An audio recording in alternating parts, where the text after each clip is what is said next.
విలాసాలకు అలవాటు పడి బైక్లను దొంగలిస్తున్న దొంగను వికారాబాద్ జిల్లా పరిగి పోలీసులు పట్టుకున్నారు. అనంతరం అతని వద్ద నుంచి 3 బైక్లు, ఒక స్కూటీ స్వాధీనం చేసుకుని రిమాండ్కు తరలించారు. కొడంగల్ చౌరస్తాలో వాహనాల తనిఖీలు చేస్తుండగా నెంబర్ ప్లేట్లు లేకుండా అనుమానాస్పదంగా వెళ్తున్న వ్యక్తిని విచారించామన్నారు ఎస్ఐ. దీంతో బైక్ దొంగ వ్యవహారం బయటపడిందన్నారు. బొమ్మరాసు మండలం ఏర్పుమల్లకు చెందిన హనుమంతు విలాసాలకు అలవాటు పడి బైకులు, ఆటోలు చోరీ చేశారని చెప్పారు. తాండూరు, బొమ్మరాసుపేట, పరిగిలో చోరీలు చేసి జైలుకు కూడా వెళ్లారని ఎస్ఐ వెల్లడించారు.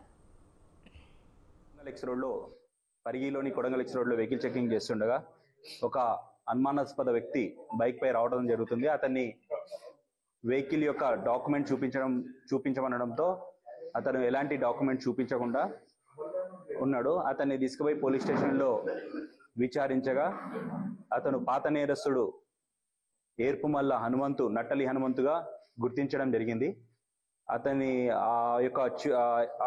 పట్టుకున్న వెహికల్ 27 నాడు సాయంత్రం 7 గంటలకు వైన్ షాప్ దగ్గర